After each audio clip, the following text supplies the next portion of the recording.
Hello, and welcome to the Both And podcast, where we use both hemispheres of the brain with our hearts to discuss matters of education, behavioral health, social justice, identity, and anything else that might require a both and perspective.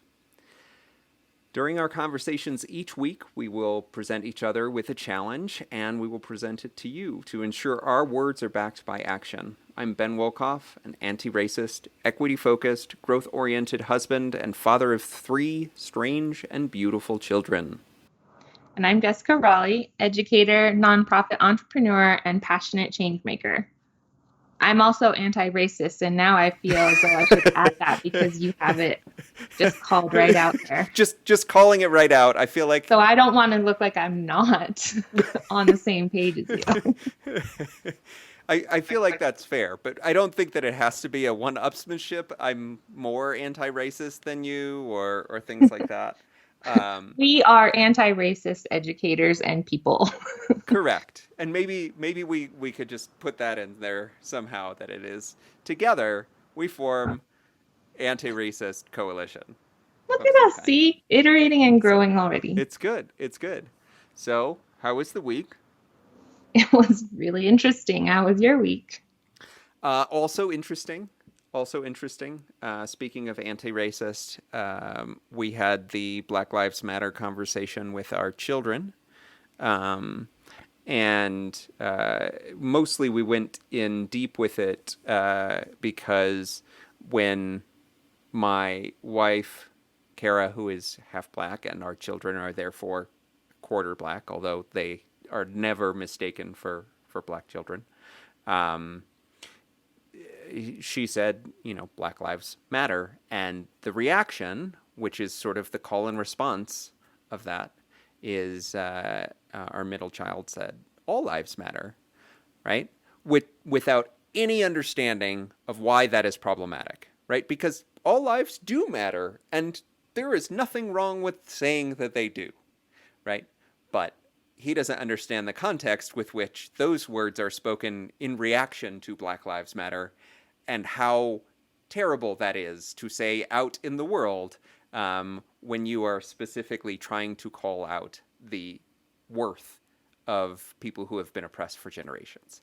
So we had a nice conversation that my children may have wanted to get out of multiple times before it was over, where we traced it back to when it was founded, by 3 black women who were fed up with, police killing black children, and when Ferguson happened, Trayvon Martin was killed, and then tracing it through Charleston, and then sort of the lull in between then and this moment. And I think that they got it. It was definitely something that made for an interesting evening.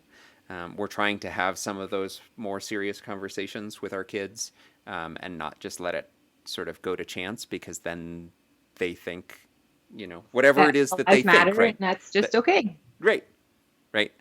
And so I definitely wanted that to be a part of the week, but it has definitely become a larger part of their lives, I think. Isabel and I watched half of an alt-right documentary that's on Netflix, which was sort of the lead up to Charleston, from the alt-right perspective, and it's just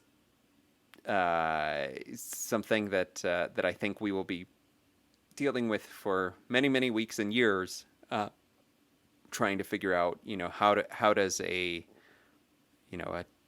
tween or a teen make sense of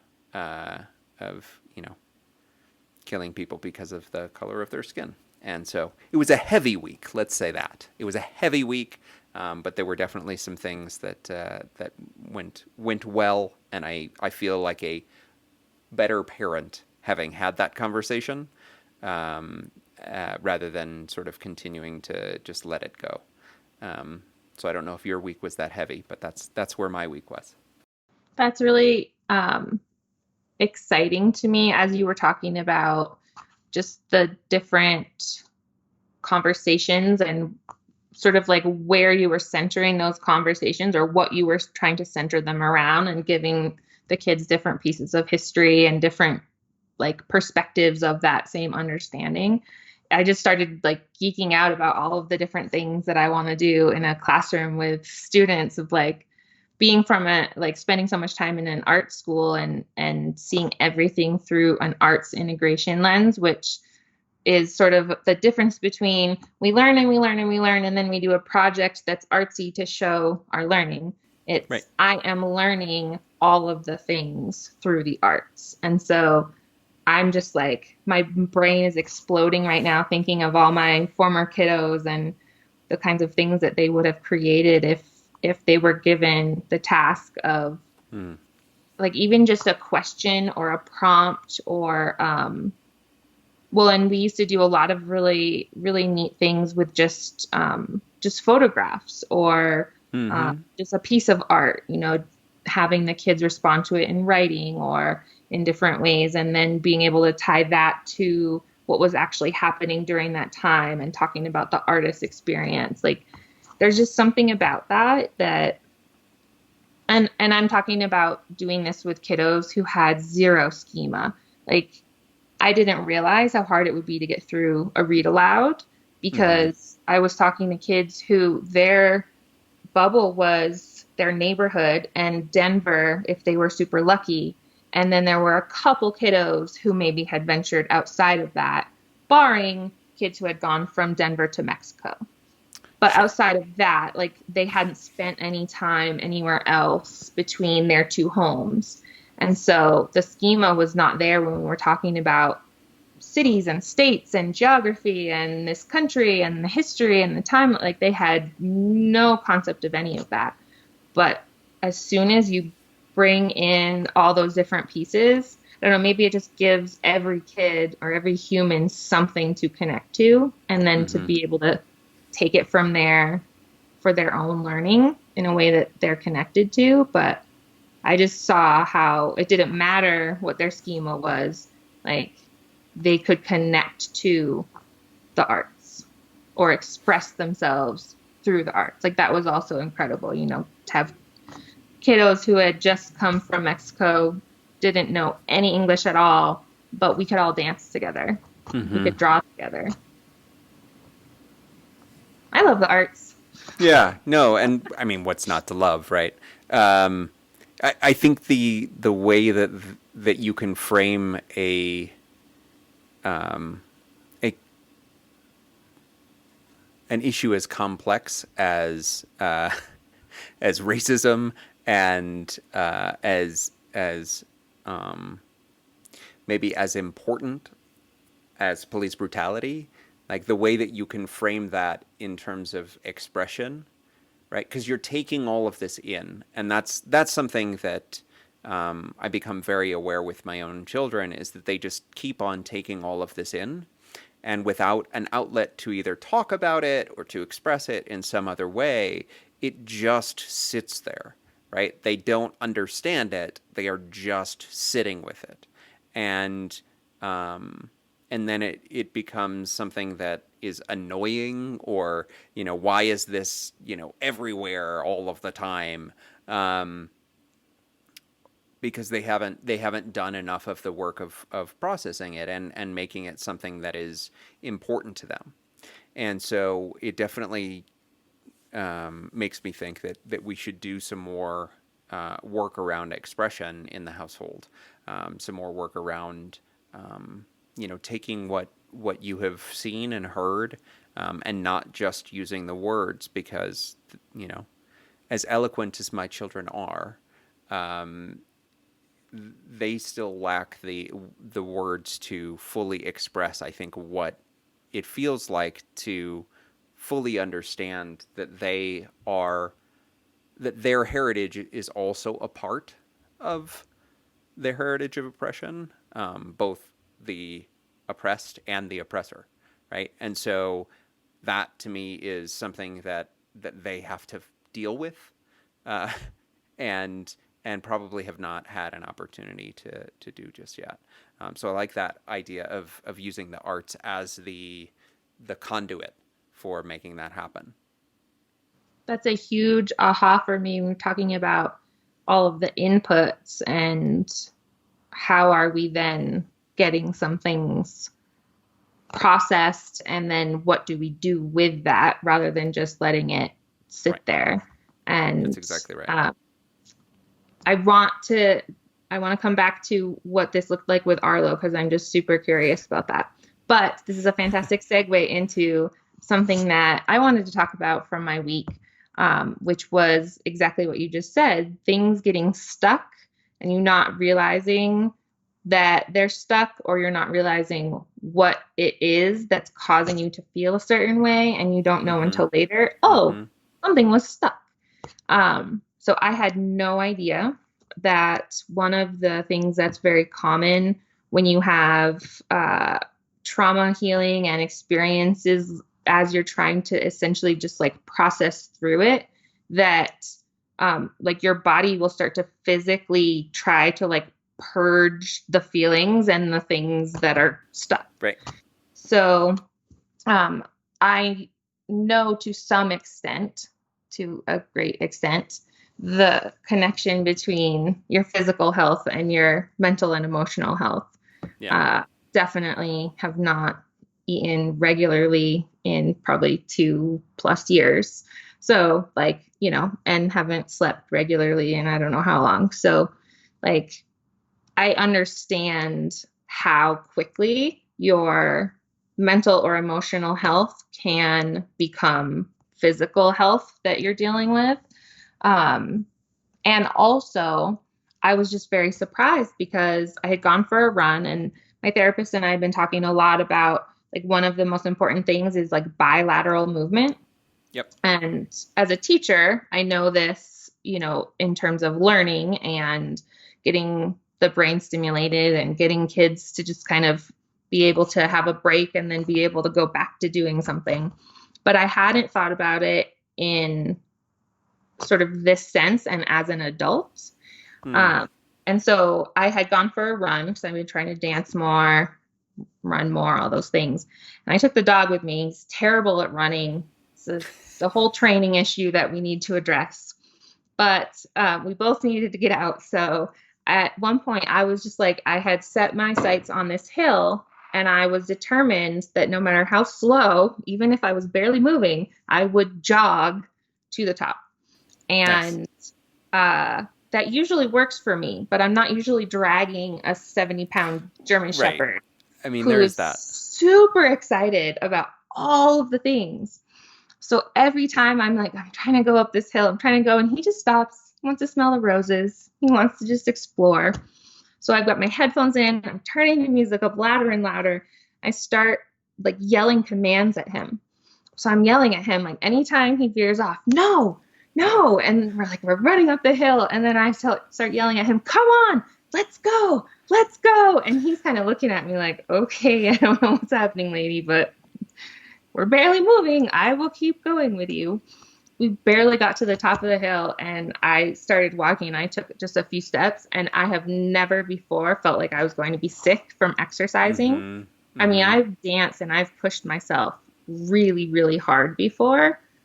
Never in my life have I felt like that. And it was like startling because I guess I knew in the moment. I wasn't aware of this, but thinking back, I guess I knew like this is not just me feeling physically overexerted from running up a hill. Mm-hmm. Like there were other feelings, and it was too overwhelming to just be like, you're going to be sick because you ran too fast. Right. But it was like this whole thing of like feeling startled and not really knowing what was happening. Right. And as I was saying, explaining all this to my therapist, she just like the light bulb in her face, and she was just like, oh, wow, that's an analogy for your life. And as soon as she said it, I realized, oh, it is like all of those different pieces of what had happened in that, I don't know, 7 minutes, Right. very much representative of a lot of different things that have happened in my life. And so, yeah, so she was telling me how that's very normal to like physically purge your feelings. And I was like, cool. So it really is like an exorcism. This is getting intense. Like, I'm not gonna lie. Yeah, no, that does sound intense. I we've been having a lot of conversations, Kara and I, around your body processing information, and I had always thought about my mind as the only essential component of my body. Um, like what do we need these meat sacks for, right? It's all just the brain that is doing the work, and everything else is superfluous. Um, and uh, I over the last over the pandemic, let's say, I have been thinking a lot more around the brain as one of many organs, right? The brain is a information processing center, right? It is processing all of these inputs and trying to figure things out, but it is not the only information processing center. It is the most intense one, perhaps, and the most fully organized to do that particular task. But all of the other organs, including skin, including your gut, like the actual physical, stomach that you have, and your intestines, like they are all processing inputs, and they are, in a sense, thinking in a way. And when you start to think about, or when you start to consider that your brain is not the only thing that is doing the thinking, right? The doing the processing, you start to get away from the idea that all that is necessary is for my mind to make up, or for me to make up my mind to do something, right? Your body has to go along with it. Your body has to process that same information. And you have to be able to be okay with that. Not just in your head, but also throughout your body. And so that makes a lot of sense to me when you're talking about you have to purge out of your body the feelings and not just figure them out intellectually. And I think years ago I would have been like, no, like once I figure it out, that's it. And there are some things like when I quit smoking, after college, or somewhere in the middle of college. I can't remember when we actually did it. But I was just like, no, I'm done, and that was it, right? The the brain was very much there, and I didn't have huge withdrawal symptoms or anything like that from other parts of my body, but the act of emotionally connecting that my body did, and that all of those things were about, like I continued to grasp for, not grasping for cigarettes, but rather grasping for it and trying to find it in other ways, other times to connect with people. And so, to me, there is a way, you can live solely in your head. You can do it. But it is not holistic, and it doesn't feel like you are doing the work of becoming, who you are. That's I think a lot of where I'm trying to invest, is like, how do I actually feel bodily about this, and not just inside of my head. Hmm. That resonates with me a lot because I'm definitely a big sensory person, like smells, touch, sight, all of it. Like if I could have the whole sensory experience, it will be tenfold for me than just reading about it and then trying to go down that path, or, one aspect of it. But it also makes me think about, like, what is the way that you in the past have connected to your crafts, your arts. Like you've got music, you've got writing, like you have a lot of different I know you really connect with poetry. And to me, those are very feeling ways of Yeah, thinking. So like what has that been like for you in this past brain focused perspective? that's a good question. I mean, I have always been able to connect better to art than to other people, right? And I tended to intellectualize the art, right? But um, I don't know if we've talked about it or not yet on the podcast, but um, there's a YouTube channel um, that is one of my favorites. He goes through lots of movies and he analyzes them for, it's like video essays kind of thing. But he was talking about Contagion, the movie, and this was like at the height of the early days of the pandemic when we were like, we have no idea what's going on, kind of thing. And he was just watching Contagion on a loop, essentially, which, if you haven't seen it, is about a pandemic and like global, like upheaval as a result of a pandemic. And he realized what he was doing is that he needed to practice the emotions of loss, of thinking about this. He needed to practice the emotions in a non intellectual way. And that the only way to do that was through a piece of media, through a piece of art. And that resonated with me a lot, because that is something that I have done through poetry, through whatever it is.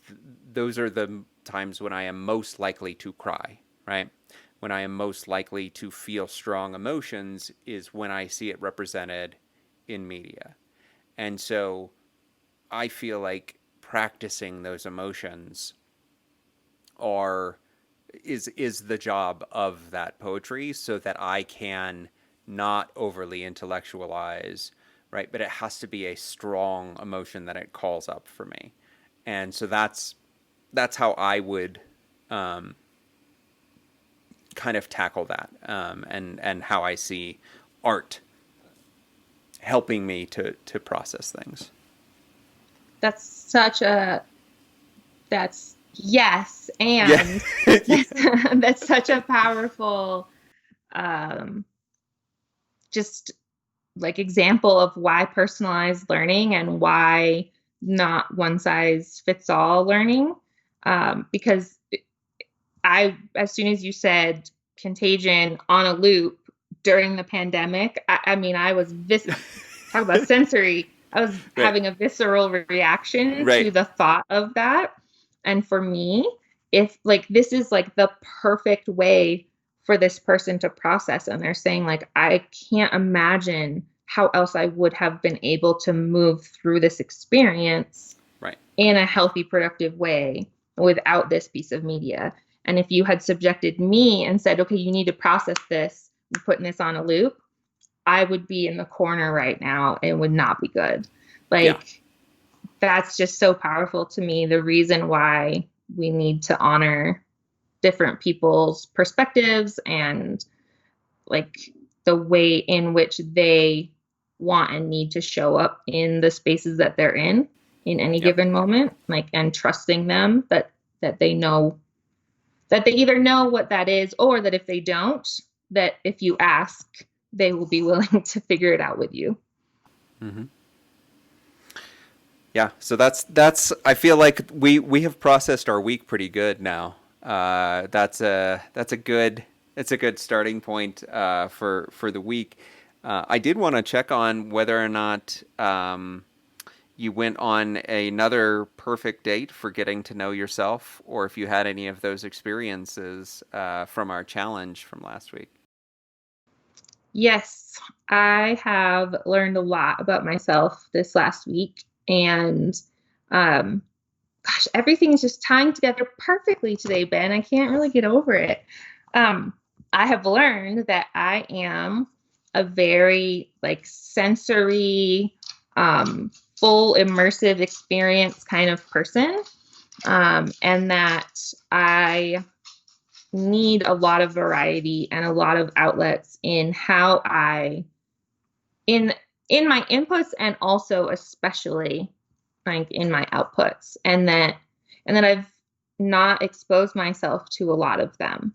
Like I feel as though in this past week I've been exposed to or I have been influenced by more of a variety of people and experiences than I have in a really long time. And it seems to me that there are a lot of things that are going to emerge that I just wouldn't have known, like that I like this or I don't like this or that kind of stuff. So it's been good. So, yeah, I mean, I feel like that challenge of trying to know yourself by being in an authentic place with others is pretty incredible. When Isabel and I were sitting and watching a alt-right documentary, right? This is a really heavy subject.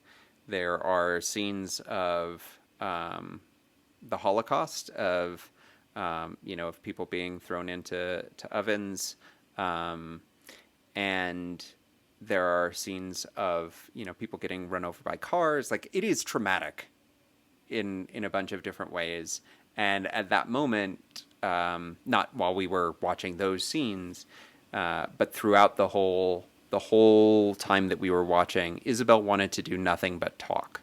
Like she just wanted to talk and think out loud and those kinds of things. And I had lots of feelings around like, no, you need to learn from the thing that's on the screen, right? Like we need to learn from the past. We need to learn from what's going on right now. Um, but I realized that this was a date that I was having with my daughter, who I love very much, but I only get glimpses of, um, in some ways. And I was realizing that she was doing something that I do a lot myself. And I didn't realize it until the next morning. But she was saying something as if it were fact in order to decide if she believed it, which is something that I do That's quite very big. often. Right? We're It gonna is have to something. say it's very Wilcoff now. Right. It's a very Wolkoff thing to do, where you say something out loud, and like you say it like you're confident enough to believe in it, right? But you're actually trying to gauge a reaction within your own head, gauge a reaction from others. How does it show up with other people? And I was trying to, in the moment, be like, no, that's not, like I'm arguing with her. No, that's not right. Like she is trying to frame things like you need to learn the whole picture and not state it as if you're an expert on, the alt right because internet history, right? Like she is very well versed in sort of internet culture, and so everything comes at it from that frame. And I'm like, but there's all of this cultural stuff that you don't understand, and um, but I was realizing this morning that that was a thing that I do, and so it was like, this is a mirror, right? Like this is a thing that you are holding up to me to show like that's something that I do, and I need to be able to hear it in that way. I need to be able to listen for is this something you actually believe, or is this something that you're trying on because you're 13 and you've got a theory and you want to, and I still try things on, right? Like this is another way why the podcast is valuable, is because I get to try things on and see, oh, does this make sense? You know, but obviously I'm sort of basing it on lots of other things that I wasn't able to do when I was 13. Um, and so that was a date that really was about me discovering something about myself. And so that challenge was very ripe for opportunities. That's awesome. So before we go, I want to know, did you have some level of conversation or processing with Arlo about things this past week? Absolutely. We did have some. He really lacks an understanding of why people would be so terrible to one another. For When we, context, he's going into first grade, yes. yeah, he will go into first grade in the fall. Yeah. Um, and so, as a 6 year old, he does not understand why someone would intentionally run over somebody else with a car. Like, why would you ever possibly do that? Like, and there is no reason to do that, right? Like, that's not a, This is why I love children. right? There, They there get is it. no Why would you reasonable, do that? like, no, that doesn't make any sense. Um, but he very much is someone who will, um, will take in a lot of things, but for the most part, he is, the time that he processes it is uh, late uh, late at night with Kara. So they typically will start the evening, at 9 or so, where Kara's reading a book or something like that, putting together a Lego, and then he is just sort of, in theory, falling asleep next to her in our bed, and then I transfer him to his bed after he falls asleep. Um, and he continually will process things and just does not stop talking at that moment, like, because that's when his brain is finally able to, like, his body is not continually going, so his brain will start to do that. And so that's when he will ask questions, and he hasn't asked specific questions about, like, Black Lives Matter, but he has asked, big questions around his feelings, around, why he has asked around, like, why people hate and those kinds of things. And so I anticipate over the next few weeks, as we continue to talk about it in the family, right, that he will continue to process that in those moments. And to me, that's where, the most sort of teaching is happening, is in those moments, because Kara is, right there, able to talk to him and to think those things through with him. Um, but I have great hope that he will come out of this in a with a better understanding, for sure. Yeah, I mean, I have yet to see any of your children to come out of a moment without a better understanding than the moment before. So I think you're covered there. That's good. I think he'll be good. Yeah. That's so fascinating, though.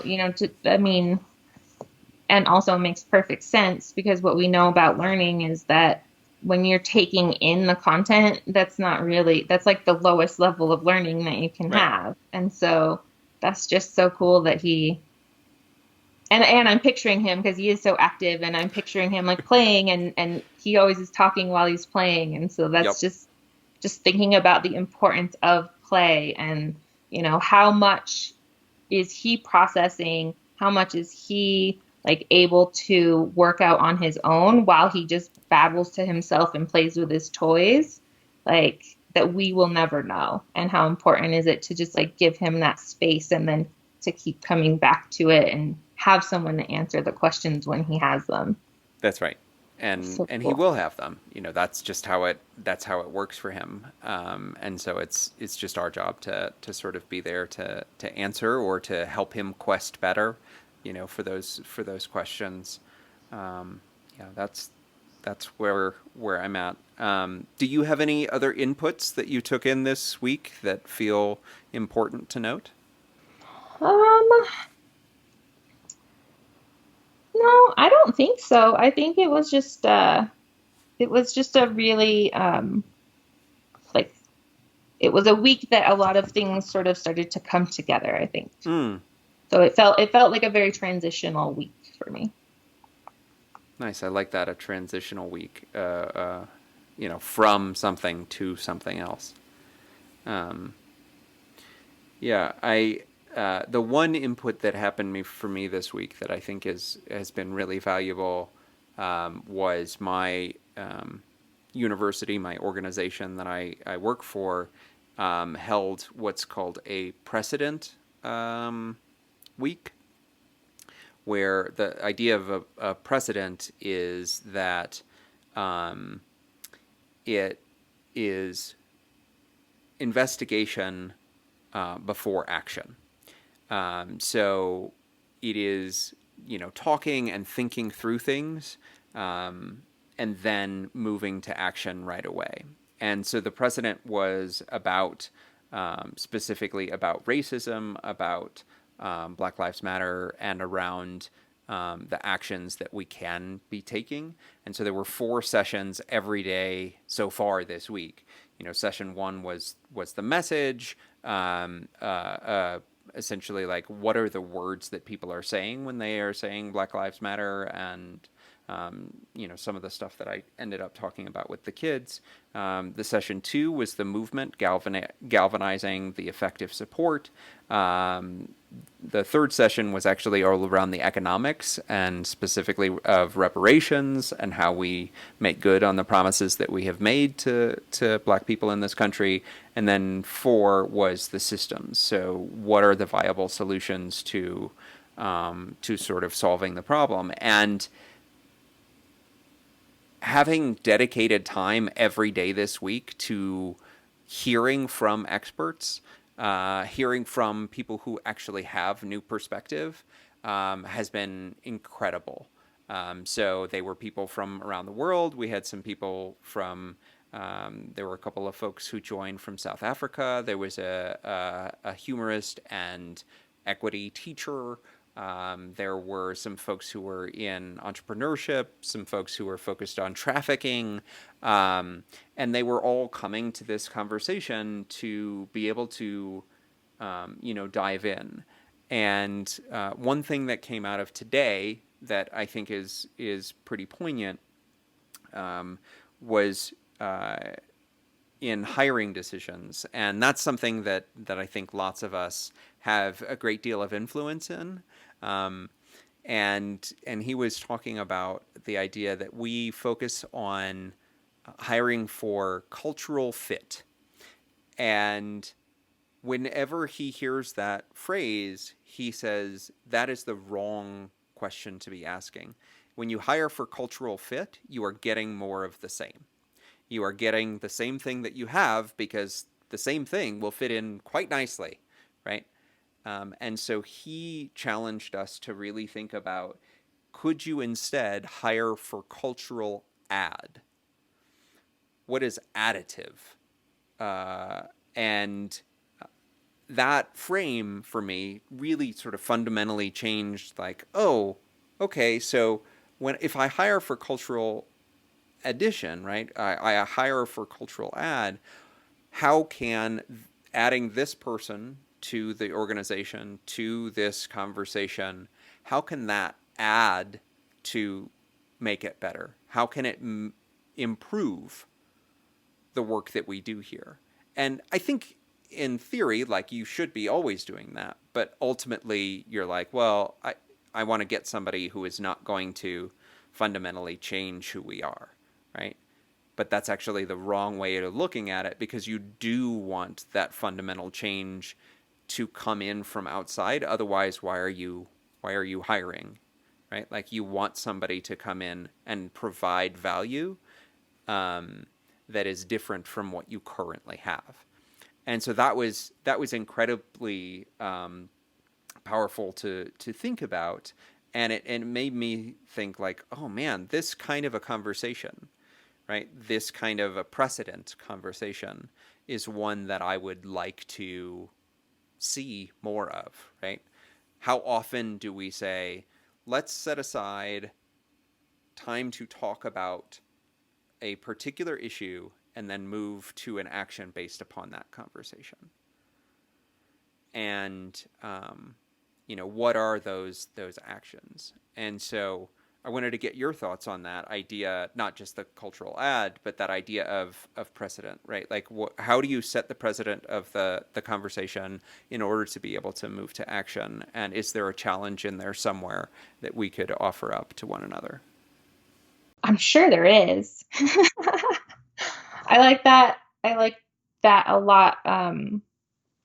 Just as somebody who's constantly thinking about, like, what it will mean to be a leader of people and of communities, and to also just think about how do you balance the the values that you hold as a leader with the reality and the management, the logistics and all of that, because sometimes those two things are, it can be really hard to keep those things aligned over time. And so I'm sort of geeking out as you were talking about precedent, and just the idea that you could constantly be having these conversations in your organization that not just tie back to your values in a very like micro organizationally focused way, but how could you also look at your values on a much more macro level and then be continuing to have those conversations, and what is our individual and then team and then company or organization approach in affecting change towards those.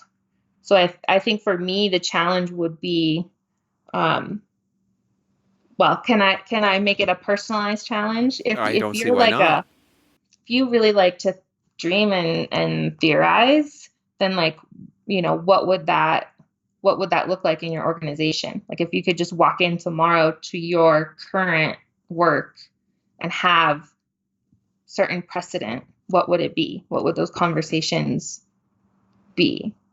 And if you are, I would say, if you are somebody who is very action oriented and you just want to do something tomorrow, like what's the thing that we each individually can do towards what we say is like our big cause? Because I feel like we all have a cause that we, no matter what, are super passionate about. So what's that micro thing that we can do to help it? I mean, I think that's a brilliant challenge, and it sort of is two challenges in one, right? It is identifying the cause of your life, right, which is a much bigger thing than than probably a weekly challenge, right? But what is the cause of your life, that you are willing to fight, for, and um, and then it is, what is the next day action that you can take in order to, um, in order to create change. One of the things that kept on coming up and up this week during these sessions was the idea of, in order to um, establish a future for everyone, um, white people and those in privilege will have to give up something. And there were a lot of people who were somewhat uncomfortable with that idea. They kept on talking about, equity is not a zero sum game. We don't have to, have some people, have less in order for other people to have more, and then we all have sort of we all have a smaller amount. Um, and so while I think that that's nice in theory, I do think that there are concrete ways in which we can give up privilege. And so that is um, one of the, I guess, one of the big causes of my life is finding a way to use my white and male privilege in order to, in order to drive change for others, in order to empower others. But if I took that and turned it on its head and said, rather than using my privilege, how do I give up my privilege? How do I give it away to someone else in order to make that work, in order to create change?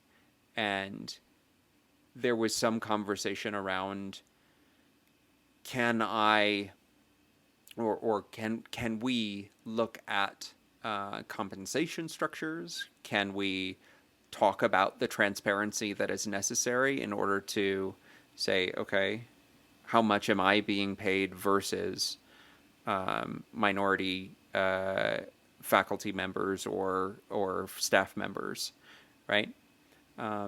And I don't have those answers, readily available, but that is something that I could ask about, right? I could be questioning after that. I'm in charge of the admissions operations for the school, right? I have power in that to say, we don't currently select for any kind of racial makeup. Like, that's not a factor inside of our admissions processes. And I'm not saying that we need to do that, and that's like, oh, we need a weighting system. Like, I'm not a fan of quotas and things like that. But in looking at a way to eliminate racial bias from the admission system entirely, is that something that we have done rather than just being color blind, right?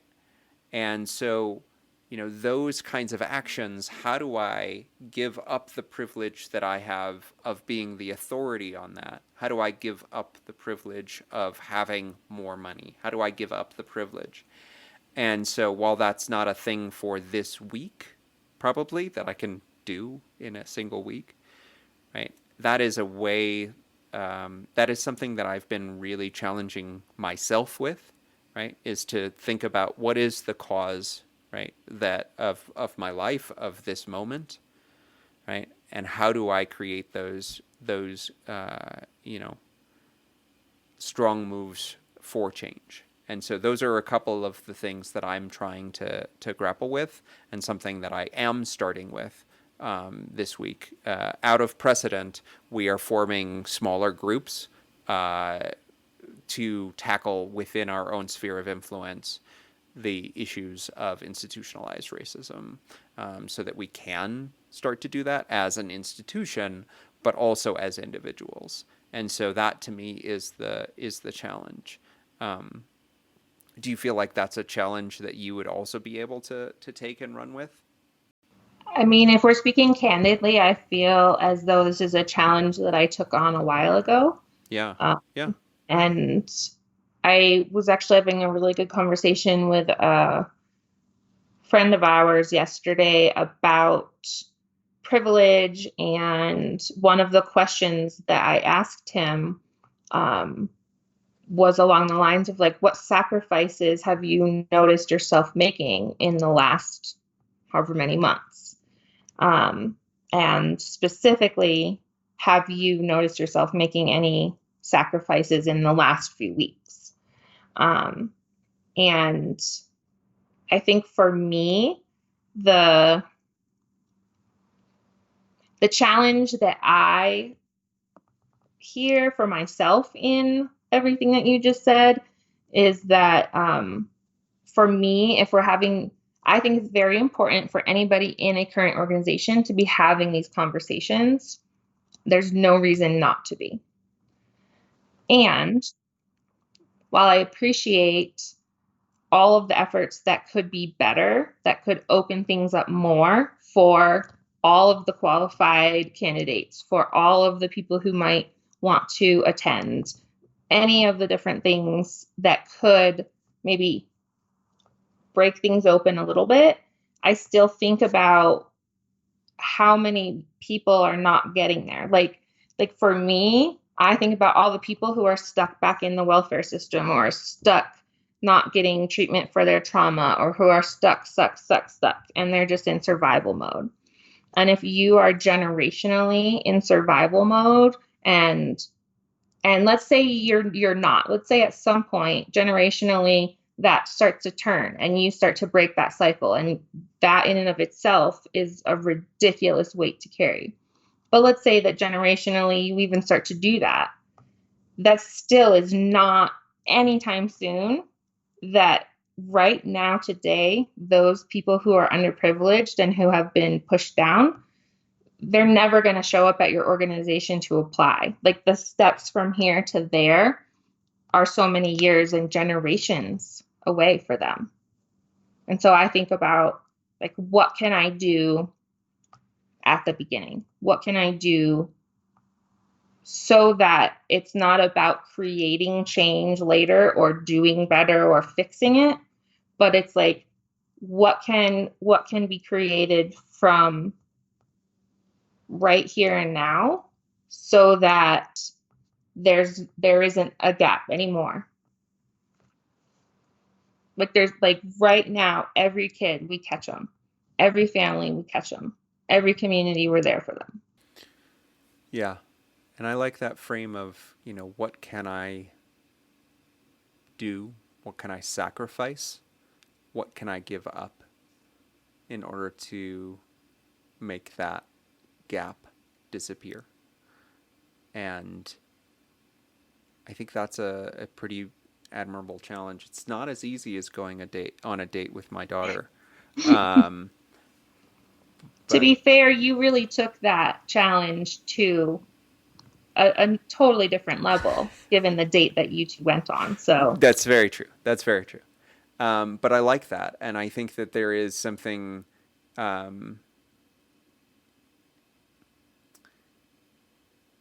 inherently important about this moment in choosing to do that. And for a heavy week, it seems like a nice weighty challenge. I think so. Um, I haven't written an outro. Do you have a good outro for us? I wrote my intro while we were already live tonight, I'm pretty sure. So no, I do not have an outro, but you're Ah, Ben and I'm Jessica, and there you we go. really enjoy talking to each other about our lives and our families and the people and things that are important to us. That's pretty good. I'm going to write that one down. If you would like to listen to other episodes, you can always go to um, bothandpod.com, and this week's show notes will be at bothandpod.com/8 for the 8th episode, which this is. Thank you so much, and we'll see you again next week.